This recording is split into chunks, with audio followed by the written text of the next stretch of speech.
본격 야구 뒷담화 비하인드에 오신 여러분 환영합니다. 안녕하세요. 저는 진행을 맡은 MBC 아나운서 박소영입니다. KBO 리그가 개막한 지 벌써 2달이 지났는데요. 야구에 대한 뜨거운 관심 속에 저희 비하인드도 어느덧 10회차를 맞이했습니다. 두 자릿수에 진입한 만큼 저희도 초심으로 돌아가서 더 뜨거운 비하인드들 한번 오늘 출발해 보도록 할 텐데요. 오늘의 게스트 소개해드리겠습니다. 박정권 해설위원, 김민환 PD, 정세영 기자, 그리고 오늘의 특별 게스트는요.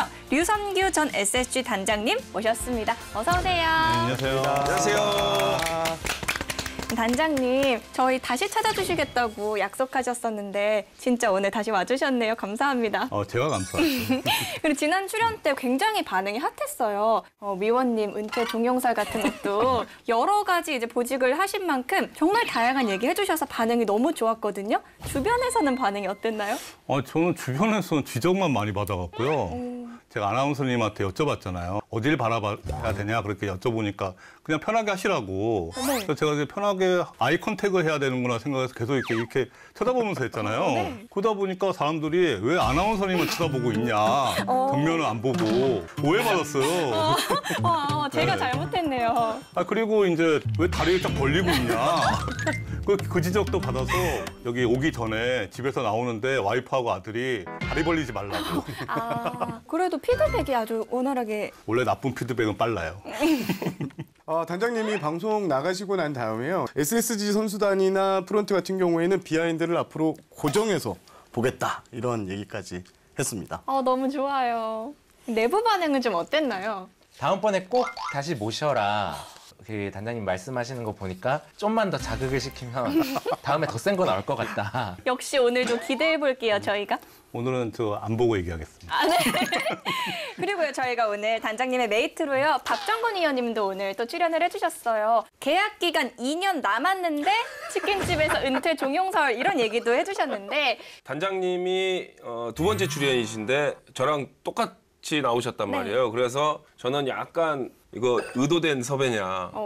그건 아니라고 얘기를 하시더라고요. 그리고 은퇴 2년 종용설 이거는 오늘까지만 쓰고 이제 마무리를 하는 걸로. 오늘까지는. 네, 오늘까지는 쓰시고. 네, 오늘까지는 쓰시고 이제 마무리하면 될 것 같아요. 네, 이번 주도요. 두 분의 특급 케미 저희가 기대해보면서 비하인드 힘차게 시작해보도록 하겠습니다. 지난주는요. 뜨거운 순위 경쟁이 계속해서 이어졌죠. 선두 싸움뿐만 아니라요. 탈꼴찌 싸움도 정말 치열했는데요. 비하인드 이슈에서 이야기 나눠보겠습니다. 네, 위기의 선두 기아, 내가 가라 12 탈꼴찌 경쟁, 아시아 쿼터제 조입, 야구 썰쟁이 진실 혹은 거짓입니다. 첫 번째 주제는요. 위기의 선두 기아입니다. 네, 아슬아슬하게 선두 자리를 지키고 있는 기아가요. 지난주에 시즌 첫 4연패를 기록했습니다. 심지어 그 4연패가 최하위에 있는 롯데에게 수입패를 당했다는 점에서 정말 뼈가 아팠던 그런 시리즈였던 것 같은데 어떤 점들이 잘 안 돼서 이렇게 됐다고 볼 수 있을까요? 기아가 이 연패 기간에 팀 공격력이 이제 모든 부분에서 하위권을 기록을 했고요. 그 전에 이제 기아의 경기력답지 않게 계속 끌려가는 경기들이 많았었고 좀 연패에 빠졌는데 전 개인적으로는 일시적이라고 봅니다. 특히 뭐 투수 쪽에서 보면 결국 이제 선발보다는 불펜이 문제였습니다. 기아가 초반에 치고 나갈 때도 항상 강점으로 이야기되던 게 불펜 뎁스, 불펜의 강점이잖아요. 마무리 정혜영을 필두로 뭐 장현식, 전상현, 최지민, 곽도규 이런 선수들이 다 언제든지 필승조로 나갈 수 있을 만한 퀄리티가 됐기 때문에 기아가 초반 독주를 할 수 있었던 건데 이번 주에 이 선수들이 5선수들이 거의 동시에 부진하면서 주간 불펜 평균 자책점이 8점대였으니까 사실 이렇게 되면 아무리 뭐 선발이나 공격력에서 우위가 있다고 해도 경기를 이기기는 쉽지 않죠. 저는 이 두 외국인 선수 부진이 좀 아쉬운데요. 일단 크로우 선수 같은 경우에는 팔꿈치 부상으로 5월 4일 이후 지금 엔트리에 빠져 있는 상황이고요. 그래서 이제 아무래도 불펜 쪽의 가부하가 좀 걸릴 수밖에 없는 상황이다. 그리고 외국인 타자 소크라테스 선수의 부진이 좀 아쉽습니다. 5월 월간 타율을 보면 2할 2푼 1리 그리고 지난주 타율이 1할 5푼에 그쳤거든요. 지금 소크라테스 선수가 5번에서 6번 타자로 자주 나오는데 지금 하이 타선과의 연결고리 역할을 또 제대로 하지 못하고 중심 타선이 좀 아쉬운 모습을 보였을 때 본인이 5번, 6번에서 해결사 역할을 해줘야 되는데 그런 모습이 나오지 않고 있는 게 좀 많이 아쉽습니다. 네, 롯데에게 일격을 당한 기아가요. 지난 주말에 단두대 매치를 두산과 펼쳤는데요. 여기서 위닝을 하면서 다시 살아나는 모습을 보여줬습니다. 부진이 길지 않다는 게 기아가 정말 강팀이다라는 걸 보여주는 것 같네요. 네, 이번에는 선두권 경쟁만큼이나 뜨겁고 치열한 8꼴찌 경쟁에 대해서 살펴보도록 하겠습니다. 롯데와 한화, 조류동맹팀의 이 경쟁도 아주 치열했죠? 그렇습니다. 롯데가 지난주 성적 5승 1패, 하나도 4승 1패. 확실히 두 팀이 살아난 모습인데요. 이게 어디서 발견될 수 있냐면 더그아웃입니다. 제가 토요일 경기 하나 이제 취재를 갔었는데 거기서 선수단 분위기가 5월 초에 그 안 좋았을 때 분위기가 완전히 사라졌어요. 선수들끼리 으쌰으쌰하고 코칭 스태프의 유기적인 이런 커뮤니케이션도 상당히 돋보였고요. 롯데도 마찬가지입니다. 롯데도 팀 분위기 자체가 상당히 올라와 있다. 이런 얘기를 들었습니다. 저희가 그러면 먼저 롯데 얘기부터 한번 해볼게요. 5월 들어서 확실히 살아나는 모습인데 5월 승률이 두산에 이어서 2위에 자리하고 있습니다. 위원님, 어떤 점들이 좀 좋아진 걸까요? 시즌 초의 모습은 확실히 아니죠. 지금 분위기를 확실히 탄 것 같고 그 중심에는 일단 공격적으로 보면 황성빈 선수가 공격과 수비에서 벌써 지금 홈런이 4개예요. 지금 황성빈 선수가. 그리고 황성빈 선수의 그런 다이나믹한 플레이가 팀원들의 그런 분위기나 사기를 끌어올리는 역할을 해주거든요. 그리고 부진했던 윤동희 선수나 유강남 선수 그리고 나중에 합류한 나승엽 선수까지 어느 정도 고정된 라인업이 이어지면서 이 타선이 연결이 잘 되고 있다라고 볼 수 있고 이제 더 중요한 건 결국 투수진인데요. 선발진이 안정이 되면 팀이 안정화가 될 수밖에 없어요. 사실 롯데가 가장 강했던 야구를 하고 롯데가 무서웠던 시절은 타선이 잘 터졌을 때거든요. 지난 주말 한정했을 때는 롯데가 주간 타율이 3할 4푼 3리로 전체 1위였거든요. 그리고 중심 타선이 진짜 힘을 내고 있습니다. 중심 타선 타율이 1위에 올라 있는데 결국 저는 롯데가 강한 야구를 했던 때 그 공격 야구였다. 지금 롯데가 그런 모습을 보이고 있다. 이런 말씀 드리고 싶습니다. 그리고 또 위원님께서 황성빈 선수 이야기해 주셨었는데 지난번에 우리 단장님 출연해 주셨을 때 사실 드래프트 때 황성빈 선수 픽하려고 점 찍어놨었다 얘기하셨었잖아요. 네네. 근데 지금 이렇게 막 복귀해서 잘하는 모습 보면서 스스로 뿌듯하셨을 것 같은데. 뿌듯하기보다 신기한데요. 제가 점 찍었다기보다는 스카우트팀에서 플랜 B로 이렇게 설정해 두고 제가 그냥 우연히 그 선수를 보게 된 거죠. 근데 대학교 때 봤을 때는 진짜 빠르기만 한 선수였거든요. 그냥 이대영 선수처럼 그냥 배트에 맞추기도 전에 그 뛰는 것 같은 선수였어요. 그냥 맞추는 걸 급급했는데 최근에 보니까 공을 그냥 모아서 때리는 것 같이 치더라고요. 몸쪽 공을. 완전히 달라졌더라고요. 무서운 선수입니다. 그리고요, 저는 이 선수 얘기도 한번 해보고 싶은데 우리 김민환 PD님께서 지난번에 주목해야 할 타자로 이제 픽해 주셨던 나승엽 선수가 또 포텐을 터뜨리고 있잖아요. 이제 아무도 말씀을 안 해 주셔가지고 제가 스스로 짚자면 제가 나승엽 선수가 롯데를 바꿀 거라고 말한 게 나승엽 선수가 부진해서 퓨처스에 말소돼 있을 때였습니다. 네, 역시 저점에서 멘트를 했다. 네, 그거 스스로 한번 짚고 가고. 네, 저는 기본적으로 특히 야구 같은 경우는 선수의 재능의 영향을 정말로 많이 받는 스포츠라고 생각을 하거든요. 예를 들어 이 선수의 재능은 팀 전체의 판도를 바꿀 수 있는 선수.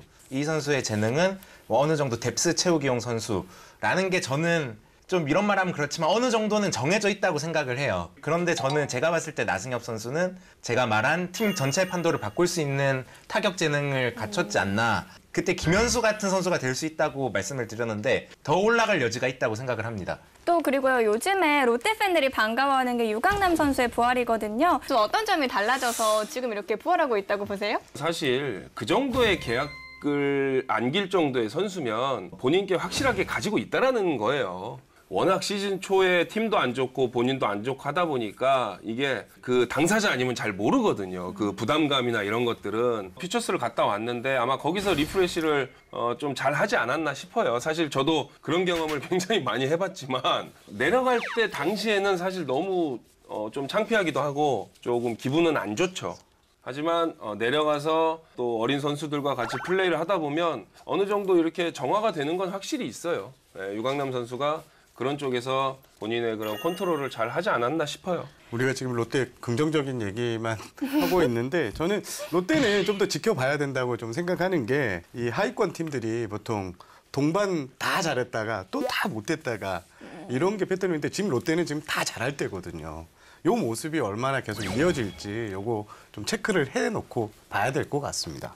네, 롯데가 5월에 이렇게 잘 나가고 있는데도 치고 올라가기가 어려운 이유가 있습니다. 바로 한화도 지난주에 살아나는 모습을 보여줬기 때문인데요. 특히 그동안 부진했던 문동주 선수가 이제 복귀전에서 좋은 모습 보여주면서 한화 팬들의 마음에 또 설렘과 기쁨을 주었습니다. 위원님께서 그날 중계하셨잖아요. 네, 제가 어떻게 중계했어요. 보셨나요? 한화 팬분들하고 한화 구단에서 그토록 바라던 문동주 선수의 피칭을 보여줬고 작년에 너무 강행군을 했기 때문에 올 시즌 로테이션 소화가 뭐 좀 무난하게 잘 될 것인가라는 거에 대해서는 조금 의문부호가 있었는데 그게 이제 사실대로 나타났죠, 올 시즌 초에. 그리고 이제 2군에서 재정비를 할 때 이제 구단에서 조금 기술적인 부분보다는 이런 밸런스라든지 이런 멘탈 쪽에서 관리를 조금 하겠다라는 얘기를 했었거든요. 퓨처스 가기 전에는 사실 조금 타자를 변화구라든지 이렇게 운영면에 있어서 타자를 이렇게 우리가 꼬신다 그러죠. 평소답지 않게 그런 투구 내용들이 좀 있었던 반면에 이번에 복귀해서의 피칭은 타자들을 압도하는 모습을 많이 보여줬어요.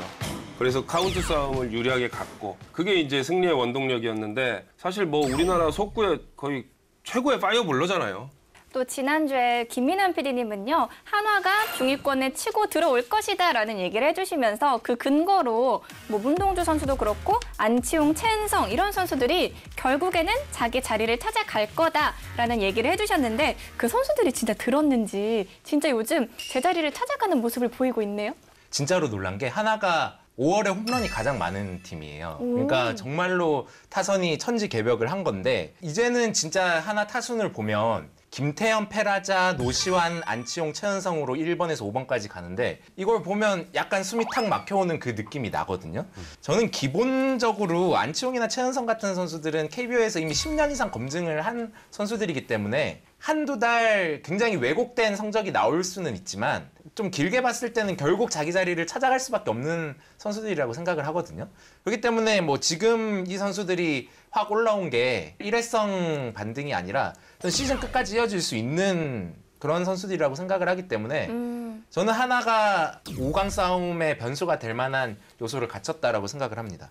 그리고요, 지난주에 잠깐 또 한화가 10위에 내려갔던 적이 있었는데 우리 정세영 기자님이 지난주에 한화 윈나우 발언을 해주셨던 게 박제가 되면서 팬들에게 회자가 되는 그런 짤이 됐었거든요. 혹시 이거 보셨는지? 네, 봤고요.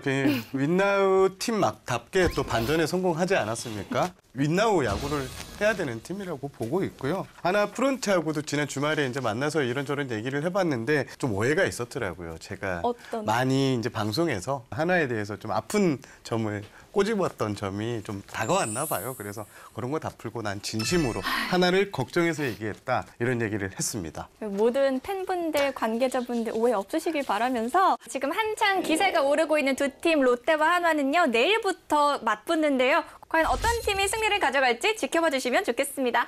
다음 주제 살펴볼까요? 아시아 쿼터제 도입인데요. 저희가 지난주에 외국인 투수 교체에 대해서 이야기 나눠봤었는데 SSG가 제일 먼저 움직였더라고요. K조 선수를 영입을 했죠. 그렇습니다. 올해 KBO 리그는 기존 외국인 선수가 6주 이상 치료가 필요한 정도로 다쳤을 때 해당 선수를 부상자 명단에 올리고 그 선수가 복귀할 때까지 대체 외국인 선수를 영입해서 출장할 수 있는 제도를 도입했는데요. 지난 22일이었죠. SSG가 KBO 리그 최초로 부상 대체 외국인 선수로 일본 독립리그에서 뛰고 있는 시라카와 케이쇼 선수를 영입을 했습니다. 곧 선발 등판 기회가 잡힐 것 같습니다. 근데 일본인 투수의 영입이라는 거는 좀 낯설게 느껴지기도 하는데 때마침 미국에서 있었던 단장 워크숍에서도 이 아시아 쿼터제 논의가 됐다라는 기사가 나오면서 찬반 논란이 뜨겁습니다. 단장님께서는 어떻게 보세요? 제가 구단에 있을 때는 아시아 쿼터제가 그렇게 진지하게 논의된 적은 없었거든요. 근데 저는 이 제도는 KBO 리그 발전을 위해서 한번 했으면 좋겠다고 생각이 들어요. 우선 비즈니스 측면이 있는데요. 2018년에 NC가 이제 왕웨이중이라는 이제 대만 투수를 영입을 했잖아요. 이때 왕웨이중 투수가 이렇게 들어오니까 대만에서 KBO 리그 중계권을 샀어요. 그래서 매일 한 경기씩 TV와 유무선 생중계를 한 거죠. 이게 되게 좀 센세이션했거든요. 근데 그게 이어지지가 않았어요. 왜냐하면은 외국인 선수 슬롯이 3장인데 여기에 이제 미국이나 중남미 선수 말고 아시아 선수를 쓰기에는 아시아 선수들은 파워가 아무래도 떨어지거든요. 투수든 타자든. 이런 상황에서 아시아 쿼터가 한 장이라도 있으면 일본 독립리그뿐만 아니라 대만 리그에 있는 선수도 데리고 올 수 있고 더 저는 가능성 있는 게 제가 구단이라고 하면은 이게 시행되면은 미국 마이너리그에서 뛰고 있는 대만 국적 선수를 데려올 것 같아요. 그러면은 이게 아시아 선수가 아니고 실제로 메이저리그급의 선수가 올 수 있는 거죠. 그러면은 대만 그 매체들이 중계권을 살 수가 있는 거죠. 가능성이 높아지는 거죠. 거기다가 작년 이제 FA 선수 중에서 대만 그 프로팀이 적극적으로 영입을 검토한 선수가 있었어요. 그 선수가 사실 이제 그 대우 조건이 안 맞아서 진지하게 협상을 하지 않았거든요. 그러니까 이 선수에 대해서 대만 프로팀이 관심을 갖고 있는 걸 보면 한국에 대한 관심이 대만이 높은 거죠. 어떤 선수예요? 아, 여기서 말하면 안 될 것 같습니다. 궁금하니까. 근데 대충 이제 이 선수가 만약 대만 진출하면 쇼킹하죠. 센세이션이 일어날 것 같은 선수예요. 혹시 네임드 선수입니다. 지역만 알려주세요. 지역만. 지역이 알려주면 주변 드러나는 다 거 아닌가요? 알아요. 몇 명 안 되잖아요, FA. 마지막까지 FA 계약을 안 했던 선수 이런 쪽인가 싶기도 하고요. 그런가요? 아니 근데 이걸 얘기하면 혼나요. 근데 사실 또 이 아시아 쿼터제는요, 축구, 농구, 배구 같은 다른 프로 종목의 경우에는 이미 도입이 된 제도거든요. 이제 PD님께서는 다른 종목 중계도 하시잖아요. 그러니까 이런 아시아 쿼터제의 장점을 또 좀 체감을 하실 것 같은데. 가장 큰 장점이라고 하면 리그 판도를 바꿀 수 있는 변수 하나가 추가된다는 점이겠죠. 가장 대표적인 사례 중에 하나가 지난 시즌에 KBL 프로농구였다고 생각을 하는데 필리핀 선수를 아시아 쿼터로 영입을 할 수 있게 되면서 각 구단들이 다 경쟁적으로 필리핀 선수들을 데리고 왔었거든요. 그중에 원주 DB에서 뛰는 알바노라는 선수가 거의 리그의 판도를 바꿀 만한 거의 한 팀의 1옵션급 활약을 했단 말이죠. 만약에 한국 야구에서도 뭐 이 제도가 도입이 되면 처음에는 뭐 대만이나 일본 독립리그에 예를 들면 팀 로스터에서 뭐 10번째에서 한 15번째 정도 되는 선수들을 데려오다가 그중 몇몇 선수들이 에이스급 선수로 발돋움을 하면 리그를 보는 재미 중에 하나가 될 것 같아서 그게 가장 큰 장점이 아닐까 그렇게 생각을 합니다. 근데 또 선수들은 어떻게 생각할지도 좀 궁금하거든요. 또 선수 출신이시잖아요, 위원님이. 일단 뭐 엔트리 문제가 있을 수가 있고 현 엔트리로 구성을 해놓고 이제 전력외로 한 명 추가가 되는 것이냐 아니면 엔트리 한 명이 더 늘어나는 것이냐 뭐 이런 부분도 상의를 잘 해서 문제가 이제 도입이 되면 좋은 그런 도입이 될 것 같아요. 네. 저는 오히려 박정권 위원님께서 선수 출신이시기 때문에 이게 굉장히 직설적으로 선수 입장을 대변하시기 부담스러우셨을 것 같아요. 그래서 그냥 선수와 관련이 없는 제가 이야기를 하자면 그냥 직접적으로 말하면 선수협에서는 100% 반대를 할 겁니다. 왜냐하면 27개밖에 없는 한 팀의 1군 엔트리에 한 자리를 결국 뺏기는 거거든요. 그러면 리그 전체로 보면 10명의 선수가 1군 경험을 쌓을 기회를 박탈당하는 거거든요. 그래서 선수협은 어쨌든 선수의 이익을 대표하는 집단이고 또 그렇기 때문에 반대를 할 수밖에 없다고 저는 생각을 해요. 실제로 MLB 같은 경우도 보면 선수의 권익에 조금이라도 해가 되는 부분이 있으면 선수 노조와 협상을 하지 않고는 절대 시행이 되지 않거든요. 그런 부분을 보면 우리도 선수협의 말을 분명히 들어야 될 필요는 있다. 그리고 선수협이 반대를 하는 것도 본인들의 이익과 직결되는 거기 때문에 우리가 뭐 마냥 비난을 할 수만은 없기 때문에 그거를 이제 먼저 잘 풀고 나서 이 제도를 만드는 것이 중요하다고 생각을 합니다. 근데 제가 생각할 때는 충분한 보완책이 있을 수 있는 게 이제 아시아 쿼터를 하게 되면 현재 시행하고 있는 대체 외국인이라든가 이제 육성형 외인 그러니까 이런 걸 같이 하면 안 되죠. 이런 걸 하지 않고 아시아 쿼터만 하는 거예요. 그리고 저는 이제 KBO 리그가 144경기 체제가 너무 많다라는 게 현장 의견이잖아요. 그래서 이게 가장 큰 이유는 투수, 특히 불펜이거든요. 아시아 쿼터는 불펜에 한정을 시키는 거죠. 불펜 투수에. 엔트리도 한 명 늘려주면 되죠. 그러면 현장에서 운영의 그 폭이 넓어지는 거죠. 그래서 저는 반대하지 않을 것이다. 보완책은 충분히 있을 수 있다고 생각합니다. 그리고 저는 아주 길게 보면 뭐 시사 프로그램은 아니지만 저출산이 우리가 가지고 있는 미래의 가장 큰 모든 문제점의 출발이잖아요. 1년에 100만 명이 태어나던 시대의 선수들과 30만 명이 태어나던 시대의 선수들은 퀄리티가 차이가 날 수밖에 없을 거예요. 이건 당연한 거거든요. 그렇게 보면 20년, 30년 뒤에 우리나라 프로야구의 퀄리티를 장담을 하려면 이런 선수의 문호를 어느 정도 개방을 해야 될 필요성은 저는 분명히 있다고 생각을 하거든요. 그 출발점이 어떻게 보면 아시아 쿼터제로 뭐 대만이나 일본 선수를 데려오는 게 될 거기 때문에 아주 길게 보면 저는 뭐 거스를 수 없는 부분도 있다고 생각을 합니다. 그리고 제가 아시아 쿼터제를 좀 찾아보려고 검색을 하다 보니까 단독 기사가 있었거든요. 근데 그 단독 기사를 쭉 읽어보니까 맨 밑에 문화일보 정세영 기자 이렇게 돼 있었어요. 네. 이제 그 단장 워크숍에서 논의가 됐다라는 얘기였는데 그러면 이제 기자님이 이 아시아 쿼터제 KBO 리그에서 어느 정도 진행이 된 얘기인지 뭐 언제쯤 도입이 될 수 있을지 아시는 게 있으면. 실제로 제가 이 기사를 취재를 하면서 각 구단 단장님들과 통화를 했을 때 모든 반응이 김민환 PD가 하신 말씀대로 이 저출산 시대를 대비해야 된다. 그리고 선수 수급이 점점 이제 힘들어질 수 있다. 여기에 대한 공감대가 있었고요. 제가 생각했던 이상으로 아시아 쿼터제를 공감하는 단장 그리고 KBO의 의견이 좀 강했습니다. 그래서 생각보다 일찍 이 제도가 도입될 수 있을 것 같고요. 이르면 내년 좀 늦어도 내후년에는 이 제도를 본격적으로 논의하고 도입까지 이루어질 수도 있다는 이런 생각을 해봤고요. 하지만 이게 넘어야 할 산이 많은데요. 가장 크게 이제 구단들이 걱정하는 포인트가 이 외국인 선수 샐러리 캡. 여기에 이 지금 아시아 쿼터 선수의 이 연봉을 어떻게 넣을지 여부, 이것도 많이 고민을 하는 눈치고요. 그리고 단장님께서 말씀해 주셨는데 이 포지션 문제도 이제 점점 이제 논의를 좀 해야 된다. 선발 투수가 만약에 3명이면 분명히 리그에서 이제 손해를 보는 투수들이 생기니까 이런 문제들을 다 해결해야 된다는 점에서 좀 넘어야 할 산은 아직 많다. 이렇게 말씀드리고 싶습니다. 마지막 주제로 넘어가 보겠습니다. 마지막 주제는요. 야구 썰쟁이 진실 혹은 거짓인데요. 또 오늘 이 자리에 커뮤니티가 낳은 야구인이 지금 직접 나와주셨잖아요.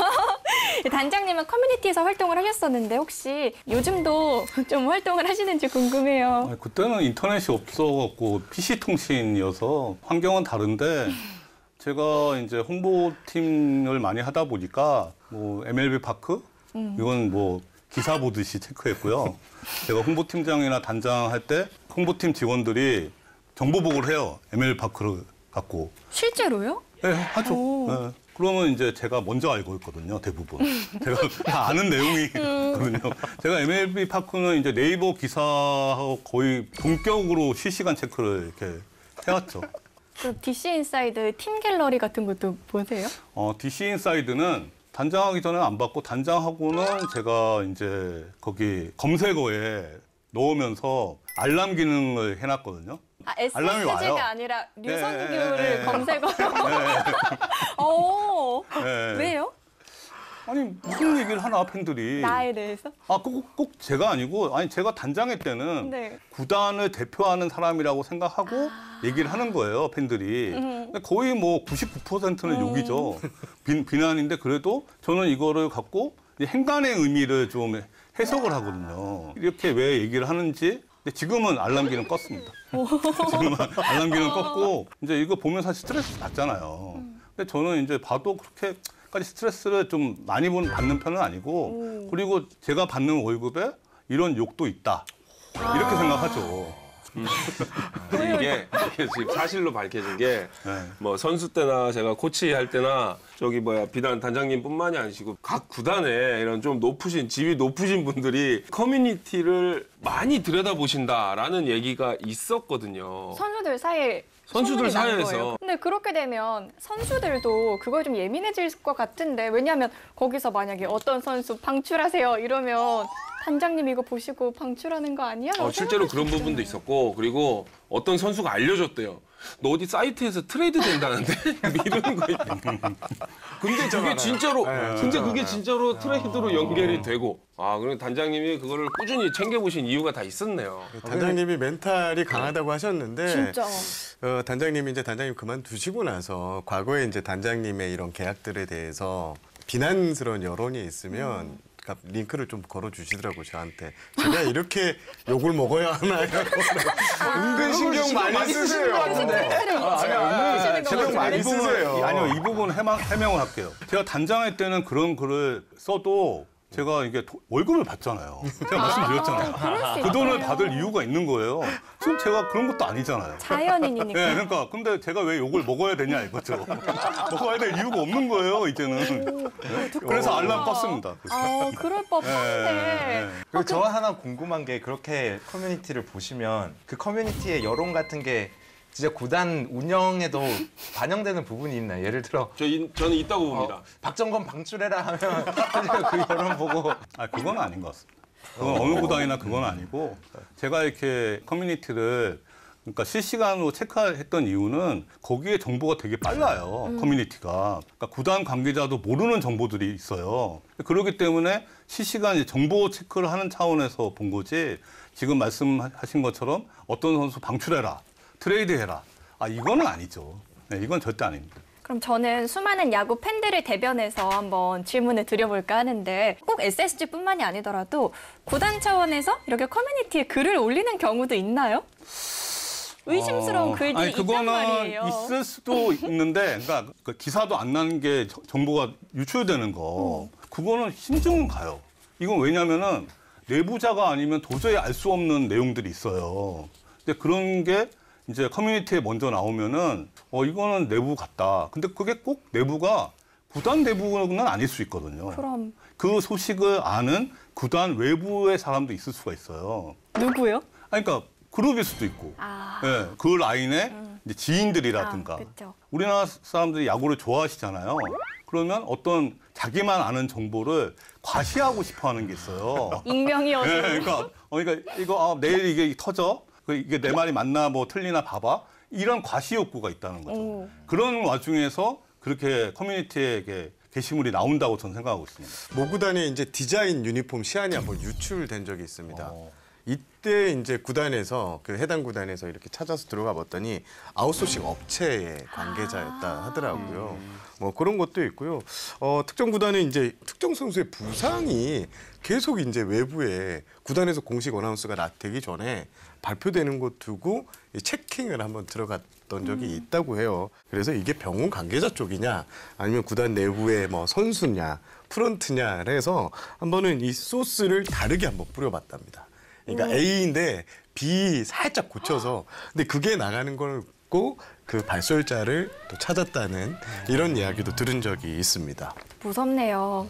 혹시 색출해 본 경험도 있으신지? 그러니까 저는 내부에 있는 뭐 직원이나 선수단이나 이런 대상으로 색출한 적은 없고요.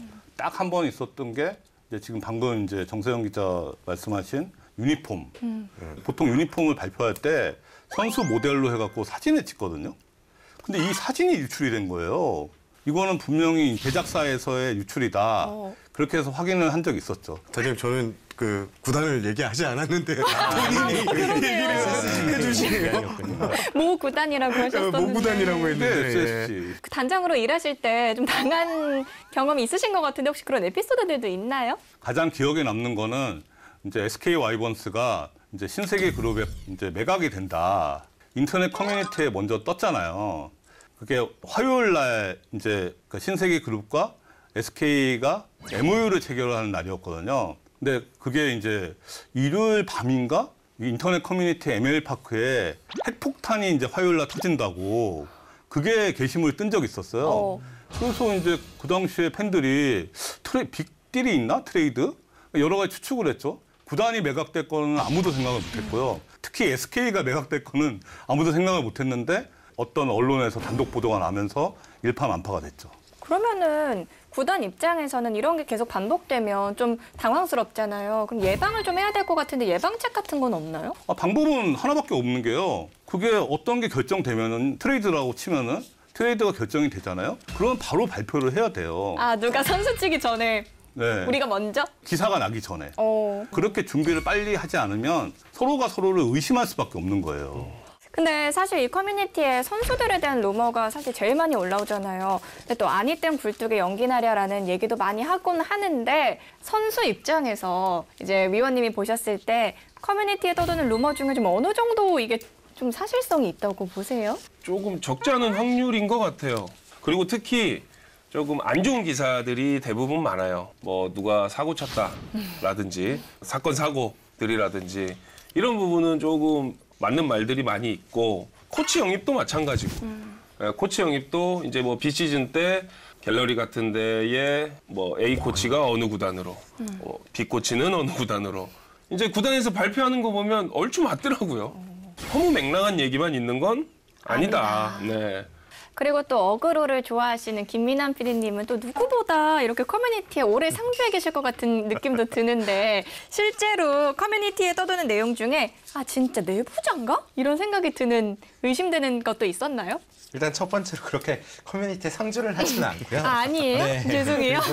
심재학 기아 단장이 저희 해설위원으로 계실 때 그 시기에 모 커뮤니티에 심재학이라는 닉네임으로 그리고 프로필 사진에 심재학 위원님 사진을 해놓고 위원님일 것 같은 그런 말투로 굉장히 고급 정보를 흘리는 분이 계셨어요. 그래서 저도 몇 번을 이렇게 보고 의심을 하다가 단둘이 있을 때 여쭤봤죠. 이거 진짜 위원님 아니시냐 하니까 나도 그 연락을 엄청 받았는데 전혀 아니다. 누군지 찾고 싶다. 빨리 잡아내야 된다.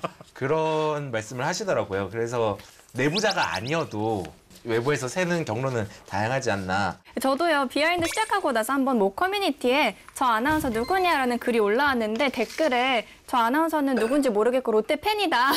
이런 댓글이 올라왔더라고요. 사실 제가 아니고 저랑 엄청 친한 친구가 롯데 광팬이에요. 그래서 같이 야구를 보러 가면 뭐 플리폼, 스니폼 이런 거 몇 개씩 챙겨와가지고 너도 반드시 입어야 된다 하고 저한테 옷을 입히거든요. 그 사진이 한번 이제 제가 올리면서 그런 오해를 받았는데 친구가 저를 롯데 팬으로 영입하려는 시도는 실패했다라는 말씀 드리면서 넘어가겠습니다. 네, 이어서 커뮤니티에서 가장 핫했던 장면들을 모아 야잘잘, 야구 제잘제잘에서 만나보시죠. 지난주에는요, 야구장에 비하인드가 출몰했다고 하는데요. 직접 확인하시죠.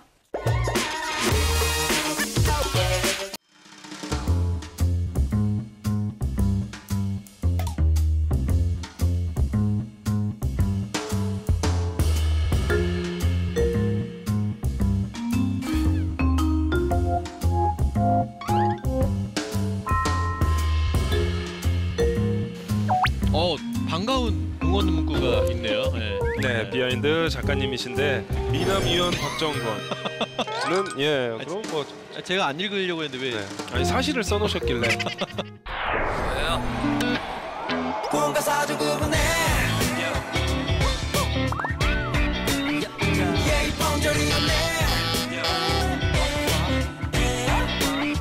꿈과 사주 구분해 오늘도 내 맘에 스며들죠 그대는 선물입니다 하늘이 내려준 홀로선 세상 속에 그대시 홈런을 기대하는 팬입니다. 1루차 레버 맥키나 자기 베이스를 태그합니다. 이게 진짜 일리 없어 네가 날 떠나는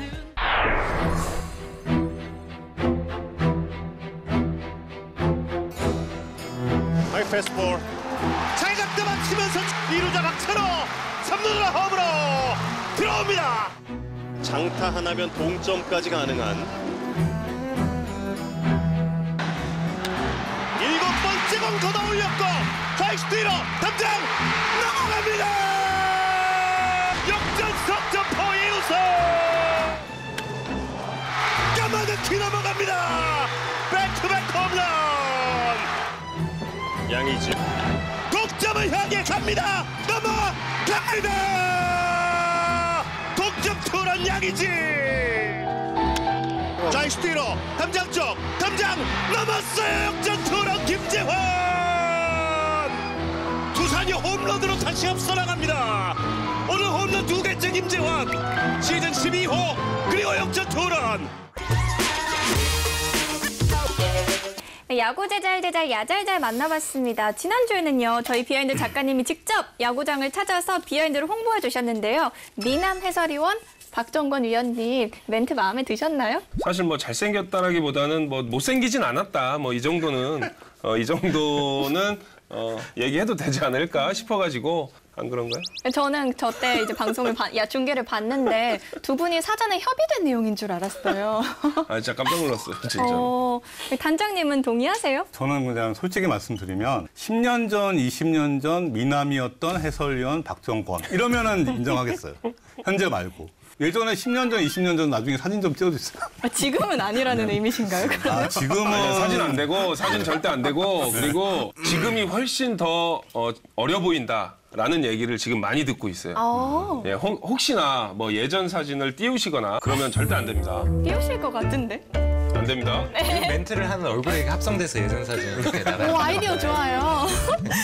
그리고 류현진 선수가 이도현 선수 꿀밤 때리는 장면도 나왔는데요. 요즘에 살아난 경기력만큼 좀 여유가 생긴 모습을 볼 수 있었어요. 한화 같은 경우에도 좋아지고 있다 짚어보기도 했는데 현재 팬들이 더 기대를 가지고 있는 점이 또 하나 있습니다. 바로 지난해까지 메이저리그에서 뛰었던 하임의 바리아 선수가 한화에 온다는 그런 또 썰이 있더라고요. 그래서 제가 이제 좀 취재를 들어가 봤더니요. 페냐 선수 대신 바리아 선수가 페냐를 대체한다. 네. 오. 그래서 저는 이 소식을 듣고 깜짝 놀란 게 MLB를 본 팬이라면 사실 누구나 알 법한 선수거든요. 그러니까 단순히 MLB 경력이 있다 이 정도의 선수가 아니라 풀타임으로 오래 뛴 선수기 때문에 MLB를 본 팬분이면 누구나 알 만한 선수고 기본적인 이 선수의 이미지 하면 LA 에인절스에서 잘할 때는 한 5선발, 못할 때는 우리로 치면 6에서 한 7선발 정도 역할을 해주는 선수였습니다. 그리고 가장 큰 장점은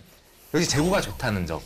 MLB에서 통산 450이닝 이상을 던졌는데 9이닝당 볼넷이 3개가 안 되거든요. 2점대이기 때문에 기본적으로 제구는 어느 정도 검증이 됐고 이 정도 이닝을 메이저리그에서 뛰었다는 거는 완성도까지도 어느 정도 검증이 됐다. 뭐 그렇게 볼 수 있는데 그럼에도 불구하고 뭐 한 2년 전부터 선발 기회를 많이 못 받고 올해는 메이저리그에서 뛰지 못한 거는 이 선수가 기본적으로 구속이 빠르지 않습니다. 그러니까 92마일 정도니까 메이저리그에서 평균 이하인데 그렇다고 구종이 많지도 않고 3피치 유형 선수거든요. 하니까 메이저리그에서는 크게 뭐 실링이 높아 보이지 않으니까 많이 기회를 못 받는 경우라고 볼 수 있는데 저는 의외로 이거는 KBO 리그에서 잘 맞을 수 있다고도 생각이 들어요. 왜냐하면 92마일이면 한 148km쯤 되니까 이 정도 평균 구속이면 KBO 리그에서는 빠른 축에 속하거든요. 이런 빠른 축에 속하는 선수가 뭐 제구까지 갖추고 있으니까 크게 실패하기 힘든 유형이 아닌가? 그리고 이 선수가 굉장히 좀 드물게 파나마 국적 선수인데 이 선수가 만약 KBO 리그에 오게 되면 그 파나마 국가대표 1, 2선발을 할 만한 선수들이 다 KBO 리그에 있게 되거든요. 이 바리아 선수랑 호라도 선수가 다 파나마 국적의 선수니까 뭐 그런 것도 굉장히 재미있는 포인트 중에 하나가 아닐까 생각이 됩니다. 기자님 혹시 그럼 한화 구단에서 이거에 대해서 어떤 얘기를 한 게 있는지도 저희가 좀 궁금해요. 한화 구단이 제가 이제 방송에 들어가기 전에 전화를 했을 때 계약을 해야지 계약을 발표하죠라고 했는데요. 보통 이런 식으로 멘트가 나오면 거의 100%라고 보시면 됩니다. 단장님께 그러면 여쭤볼게요. 저런 멘트가 나오면 어느 정도 상황이 진행된 거라고 저희가 볼 수 있을까요? 제가 볼 때는 메디칼이 남았거나 아니면 이제 바이아웃 그 머니 있잖아요. 아직 입금이 안 됐거나. 진짜 마지막. 네, 지금 게다가 주말이잖아요. 미국도 주말이니까 월요일이 돼야지 입금 확인이 되니까. 네, 그래서 저는 입금이 아직 안 됐나? 그럼 미국 시간 우리가 좀 빠르니까 하루 빠르니까 화요일 날 발표가 될 수도 있겠다는 생각도 듭니다. 네, 과연 곧 한화 유니폼을 입은 바리아 선수의 모습을 우리가 볼 수 있을지 기대 많이 해주시면 좋겠습니다. 네, 다음 코너는 짧지만 강한 B급 인터뷰 B터뷰입니다. 이번 주 주인공은요. 귀여운 폭발, 타격감도 폭발, 범바오 김범석 선수입니다. 안녕, 나는 LG 트윈스 김범석이야. 범버라는 별명이 제일 좋은 것 같긴 해. 사인회 중에 팬한테 받았는데 그걸 이제 어린이날 특집으로 선배님들이 써줬으면 좋겠다 하셔서. 내가 생각해도 내가 좀 귀엽나? 그거는 절대 아닌 것 같아. 중국으로 돌아간 푸바오한테 한마디 할 수 있을까? 한국은 내가 지키고 있을 테니까 너는 중국을 잘 지키려. 정말 꿈만 같은 일인데 계속 좋은 성적 나오고 있어가지고 행복해. 4월 21일에 인천에서 말홈런 친 게 가장 기억에 남는 것 같긴 해. 가능이라기보다는 좀 더 열심히 해야 된다고 생각해. 목표는 팀에 가장 도움이 되는 거고 신인상은 2번째 목표라고 생각해. 오랜만에 다시 하는 거라 편하지는 않지만 또 계속 나가다 보면 언젠간 적응이 될 거라고 생각해. 천재형 아니면 노력형? 재능은 있지만 노력도 조금 있는 그런 거라 생각해. 그런 건 없는 것 같긴 해. 올해 정말 응원 많이 해줘서 감사하고 앞으로도 부탁해.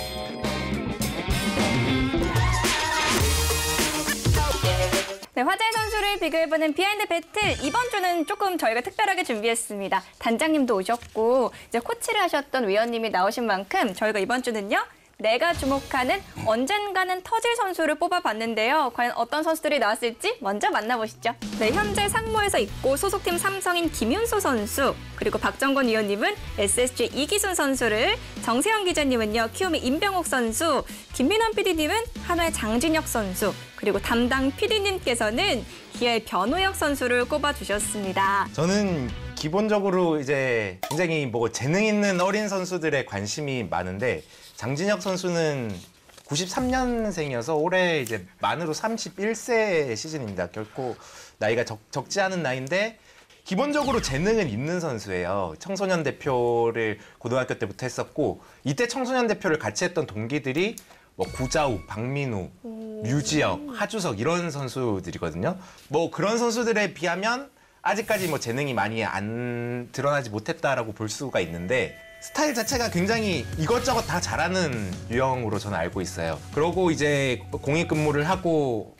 와서 이제 2022년부터 성적을 보면 2군에서 조금 달라진 느낌이 나거든요. 22년부터는 이제 2군에서 완전히 확실히 압도하는 모습을 보이고 이제는 볼넷이 삼진보다 많아지기 시작했습니다. 그러니까 저는 2군 타자 2군 성적을 볼 때는 항상 볼넷과 삼진에 주목을 해야 된다고 생각을 하는데 그런 부분에서 장진혁 선수는 타격에서 어느 정도 포텐을 터트릴 만한 낌새를 보이고 있다. 뭐 그렇게 생각을 하고 뭐 장진혁 선수도 제가 봤을 때 기회를 앞으로 몇 년, 3년, 4년, 5년 계속 받기는 쉽지 않을 거예요. 나이도 있고 경쟁도 치열하기 때문에.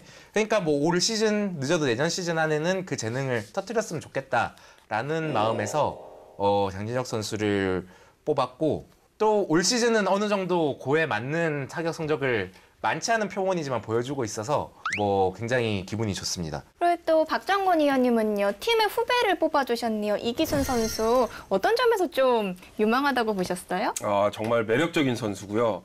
군 입대가 확정이 됐죠. 상무에 입대를 하는데 일단 상무를 입대함에도 뽑은 이유는 팀 후배라서가 아니라 정말 포텐을 터뜨릴 수 있는 능력을 가지고 있는 선수이기 때문에 픽을 했거든요. 일단 제일 제가 장점으로 본 것은 배짱이고. 배짱. 그렇죠. 배짱이고 속구가 이제 한 40 초반에서 형성이 되고 있는데 이게 타자가 느끼기에는 한 3km에서 4km 정도는 더 빠르게 느끼게끔 던질 수 있는 이런 팔수이롱을 갖고 있어요. 그리고 제2의 구종인데 이 체인지업이 직구와 타자가 구분하기가 굉장히 쉽지가 않아요. 아마 SSG의 선발 한 축은 충분히 낙점을 받지 않을까 생각이 듭니다. 그리고요 단장님께서는 김윤수 선수를 픽해 주셨네요. 그래서 저는 올해의 기준으로 봤을 때 터질 수 있는 선수는 저 김윤수 선수를 좀 높게 보거든요. 네. 이 선수가 지금 상무에서 7월에 제대하는데 퓨처스 리그에서 이제 ERA, 그러니까 평균 자책점 1위예요. 2.30으로. 퓨처스 리그에서 2점대 방어는 쉽지 않거든요. 지금 선발로 뛰고 있거든요. 선발로 뛰는데 5이닝, 6이닝을 꾸준하게 던지더라고요. 근데 제가 또 좀 높게 평가하는 것 중에 하나는 이 선수가 볼이 좀 많은 유형일 수는 있는데 원바운드를 치는 보이지라는 투수는 아니에요. 조금 이렇게 공이 높아 떠요. 지금 ABS에는 좀 맞을 수도 있는 유형이다. 그래서 이 선수가 적응이 빠를 수 있고 삼성 라이온스에 복귀하게 되면 선발로 뛸 수도 있고 불펜으로 뛸 수 있는 조카 같은 카드죠. 되게 요긴하게 쓸 수 있는 투수가 아닐까 제가 볼 때는 그렇게 생각합니다. 그리고 정세영 기자님 같은 경우에는 키움의 임병욱 선수를 픽해 주셨는데 네.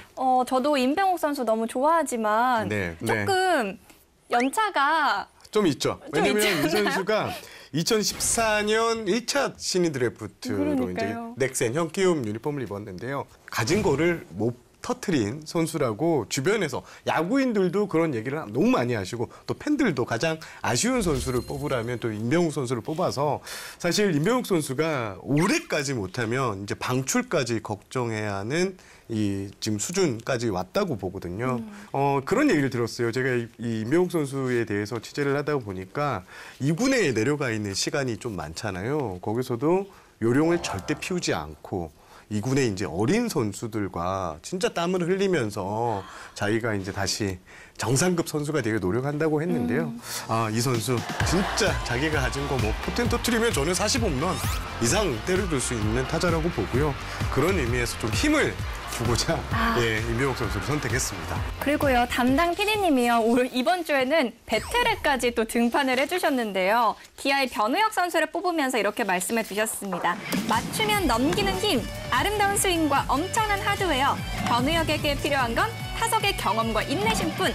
미래의 홈런왕이자 제2의 박병호가 될 것이다. 진짜 극찬을 남겨주셨는데 다들 이 부분에 대해서는 동의하시나요? 동의는 합니다. 동의는 하는데 일단 사실 변우혁 선수가 정말 좋은 스윙 궤적을 가지고 있는 건 맞지만 제가 봤을 때 변우혁 선수는 좀 더 강한 스윙과 강한 임팩트를 할 수 있는 그런 피지컬을 가지고 있는데 그런 부분에서는 약간 좀 부족한 면이 없지 않아 있는 것 같고 많은 경험을 못 봤잖아요. 그러면 적은 기회에서 임팩트를 보여줘야 된단 말이죠. 그 찬스를 잡지를 못한다면 포텐이 터지기에는 시간이 굉장히 많이 오래 걸리겠죠. 터지려면은 그 팀에 자리가 있어야 되거든요. 그러니까 이런 선수들은 진짜 꾸준하게 기회를 줘야 되거든요. 그러니까 지금 이 변우혁 선수가 지금 간헐적으로 경기를 나오면 쉽지 않은 유형이다. 기아 내부 이야기를 들어보면 단장님이 이제 기회 얘기를 하셨는데 이봉호 감독의 고민 포인트가 여기 있습니다. 이제 이 선수가 열심히 노력한 이런 흔적들을 다 알고 있거든요. 그래서 기회를 좀 준다고 했으니까 그 기회를 또 받으면 변우혁 선수가 상당히 좀 올라오지 않을까 이런 생각도 해봅니다. 그래서 내년에 타경왕 장진혁, 홈런왕 변우혁, 타점왕 임병욱 이렇게 가는 걸로 하시죠. 네, 사실 원래 우리 비하인드 배틀이 한 명의 선수만 고르는 그런 코너인데요. 이번 주는 이제 5선수가 나온 만큼 조금 색다르게 준비를 해봤습니다. 내가 뽑은 선수 이외에 여기 나온 선수들 중에 한 선수를 더 고른다면 어떤 선수를 고르시겠습니까? 저는 장진혁 선수, 변우혁 선수 얘기를 했지만 하나 내부에서 이제 제가 이제 터질 것 같은 선수에 대해서 자문을 좀 구했을 때 장진혁 선수 얘기를 하더라고요. 정말 열심히 하고 있고 진짜 반전이 필요하고 최근에 또 인터뷰를 한번 한 걸 기사를 봤는데 정말 야구를 간절하게 하는 선수더라고요. 그런 의미에서 저는 이 선수 한번 사실 김인환 PD님이 안 했으면 제가 하려고 그랬거든요. 그래서 저는 이 선수는 한번 터질 수 있다 이런. 예. 혹시 아까 구단에서 되게 많이 서운해한다고 하셨는데 그래서 고르신 건 아닙니다. 구단하고는 지난주에 다 풀었습니다. 네, 알겠습니다. 그럼 박정건 의원님은 한 명 더 뽑을 수 있다라고 하면 어떤 분 뽑으시겠어요? 저는 김윤수 픽하겠습니다. 김윤수 선수. 네, 팀에 합류를 한다면 일단 좀 센세이션한 그런 능력치를 가지고 있는 선수이기 때문에 저는 김윤수 선수가 충분히 그런 능력을 보여줄 수 있을 거라고 생각을 해요. 저는 이기순 선수. MLB를 열심히 보고 있는데 지금 MLB에서 제일 핫한 선발 투수가 컵스의 이마나가 쇼타 선수잖아요. 일본 선수. 그 선수도 자완인데 체격이 작고 구속이 그렇게 빠르지 않은데 속구의 위력이 굉장히 높은 선수로 유명한데 이기순 선수 던지는 거 보니까 그 선수 생각이 계속 나더라고요. 그러니까 이기순 선수도 군대 복무 잘하고 전역을 해서 1군에 오면 약간 K 이마나가가 될 수 있지 않을까. 그런 생각에서 이기순 선수 굉장히 주목하고 있습니다. 저도 이기순 선수 할래요. 다시? 제가 단장회 때 드래프트 했던 선수인데 사실. 아니 근데 저는 이 선수는 제가 볼 때는 좀 불펜 유형으로 생각해서 뽑았고 실제로도 지금도 그렇게 보이는데 근데 이게 다른 분들이 이렇게 좋게 말씀하시는데 선발 능력이 있습니다. 있습니까? 네, 있습니다. 근데 저 선수 되게 좀 성격이 쾌활해요. 네, 되게 좀 보통 투수들이 좀 소심하고 그런데 이 선수 되게 쾌활한 느낌이었거든요. 사실 이 선수 원래 6라운드에서 찍으려고 했던 선수인데 5라운드에 저희가 생각했던 선수가 이게 빠져나가고 그래서 좀 약간 땡겨서 얼리픽을 했거든요. 이 선수 잘하니까 저도 좋죠. 네. 이렇게 순둥순둥하고 이렇게 순둥이 같이 생겼지만 마운드 올라가면 180도 변하거든요. 눈빛이라든지 이 싸움딱 기질이 있어가지고 공격적으로 변해요. 지금 이 모습은 그냥 사진 찍을 때 모습이에요. 마운드에 올라갔을 때 모습을 보시면 또 다른 모습이 보입니다. 근데 평소 모습은요. 운동선수 같지 않아요. 네. 학생 같아요. 네, 뭐 대학생. 운동선수 느낌이 전혀 안 들어요. 그렇지 않나요? 맞아요. 지금 여기 나와 있는 5선수 모두 올해 연말에는 포텐을 다 터뜨려서 우리가 진짜 시상식에서 볼 수 있는 선수들이 됐으면 좋겠습니다. 네, 이번 순서는요. 제가 가장 기다린 순서입니다. 비하인드 픽인데요. 사실은 제가 제일 두려워하는 그런 코너였는데 이번 주는 그 어느 때보다 계속 기다렸습니다. 지난주 결과 만나보시죠. 짜잔! 저만 이렇게 환하게 불 들어온 거 보이시나요? 비하인드 픽 제 전적을 보면요. 첫 회에 딱 한 번 성공을 했고 이후에 7연패를 제가 달렸거든요.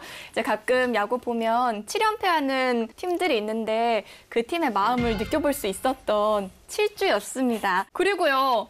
굉장히 많은 논란이 됐던 게 또 있는데 지난주에 우리가 막 답답하다고 직접 등판하셨던 담당 PD님께서 어떻게 된 건가요? 완전히 거꾸로 지금 롯데가 수입을 했는데 이렇게 비하인드 픽이 쉬운 게 아니랍니다, 여러분. 후배로서 어떻게 생각하세요? 근데 그 바로 옆에 저도 틀려가지고. 그러니까요. 둘이 손잡고 야구 공부 열심히 하겠습니다. 어떻게 저보다 못 맞추실 수 있는지. 드릴 말씀이 없습니다. 네, 그러면요. 이번 주에는 누가 어떤 매치를 선택해서 어떻게 예측했을지 지금 만나보시죠.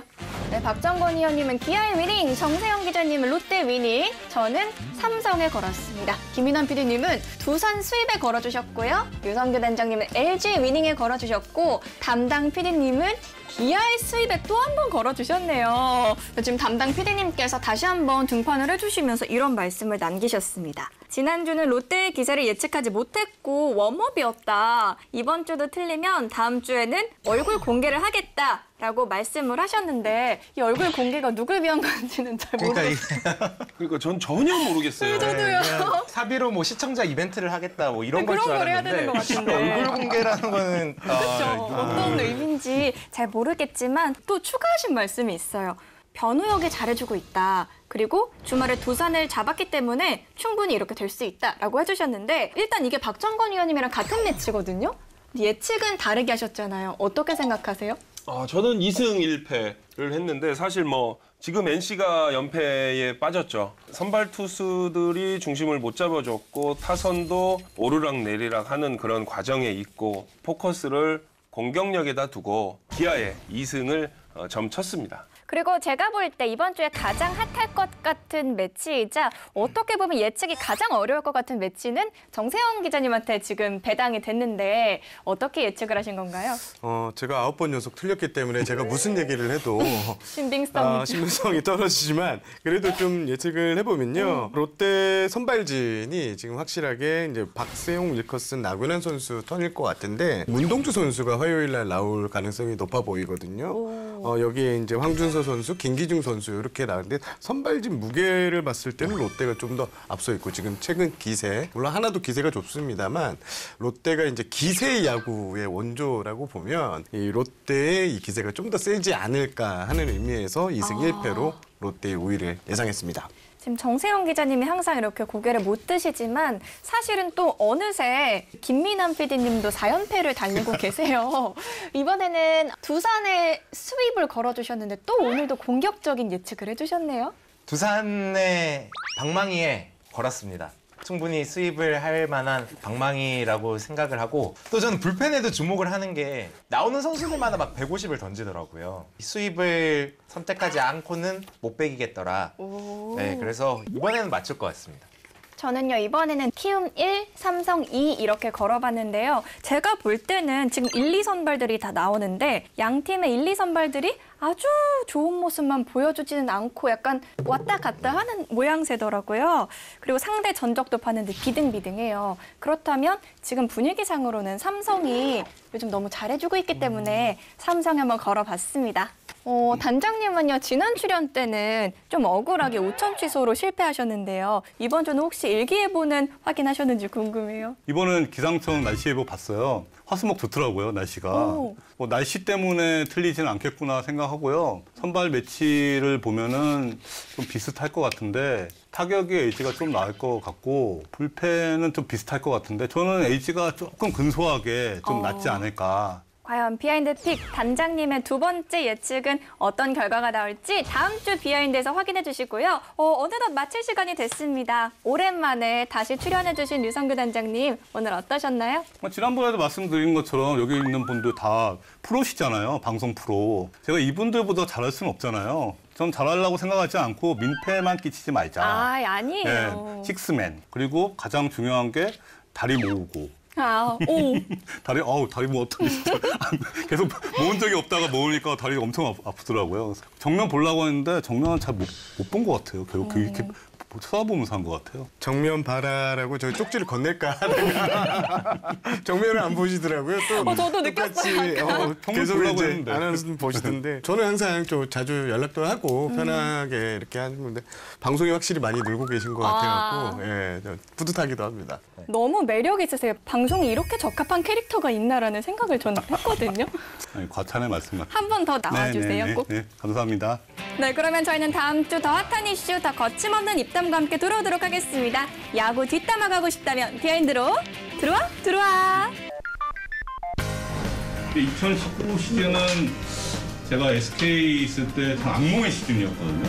저도 마찬가지죠. 2019년. 기억나시죠? 제 은퇴 시즌이죠. 그거보다 도저히 뒤집힐 수 없는 상황에서 부산한테 뒤집혀갖고. 그치. 네. 더블헤더, 2차전, 이영하. 그때 9.5게임 탄가? 하여튼 뭐 뒤집힌 거예요, 부산한테. 재밌었는데. 네. 재미없었어요, 저는.